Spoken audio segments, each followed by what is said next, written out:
tiens, je crois, toi, un lexique Oui, Lovecraftien, un dictionnaire ouais. ou... Mm.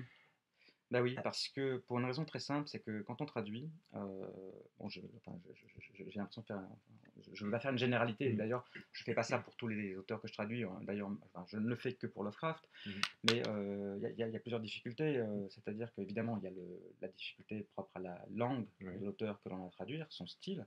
Mais il y a aussi la question de l'établissement du manuscrit. C'est-à-dire quelle version traduisons-nous, ouais, quel texte traduisons-nous, quel le texte publié dans le pulp, par exemple Weird Tales ou Astounding Stories ou mhm, je ne sais quoi, ou alors est-ce qu'on traduit une version republiée par la suite par ses amis d'Erlet Evandrei dans Arkham mhm, House, ou alors mhm, est-ce qu'on traduit un manuscrit qu'on aurait retrouvé de lui, ou alors est-ce qu'on traduit la version publiée et corrigée par lui, ouais, et qui peut venir ouais, par moments ouais, contredire son manuscrit ou une autre, bon, c'est un vrai souci. Et parfois, il y a aussi des questions comment dire, de, d'orthographe, c'est-à-dire que certains mots servant à désigner mhm, des lieux, des villes, voire des personnages, mhm, peuvent être, selon les versions, orthographiés de manière différente. Et d'accord, là, et comme c'était relativement complexe, c'est vrai que quand j'ai commencé à le traduire, c'était surtout toute la plupart des nouvelles, les nouvelles qui appartiennent au cycle des contrées du rêve et ouais, qui se ouais, ouais, déroulent donc, comme le nom l'indique, dans les contrées du rêve, qui est un univers fantastique plus proche de la mhm, fantaisie,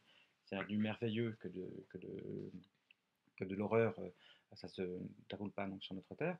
Et il y a toute une géographie, et mhm, avec des villes, des montagnes, des forêts, etc., des créatures bizarres. ouais, Et je voulais, pour pouvoir m'y retrouver, savoir exactement à quoi correspond quoi. Et en dressant ce glossaire, mhm, je me suis aperçu en fait que parfois certains noms désignant le même endroit ou la même montagne ouais, étaient orthographiés de deux façons différentes. Donc, si d'accord, vous voulez, enfin, ouais, ouais, j'ai unifié, ouais, d'une part, et ensuite ce que je voulais aussi c'était garder une certaine cohérence dans les termes, mhm, c'est-à-dire que euh, j'ai mis en face de ces termes-là bon, bah, leur définition, ouais, et j'ai mis aussi des mots qui leur étaient associés, de façon à pouvoir garder sur tout le long de la traduction, parce que mine de mhm, rien c'est quand même un travail assez long, euh, le, le même registre de, de vocabulaire ouais. pour avoir une unité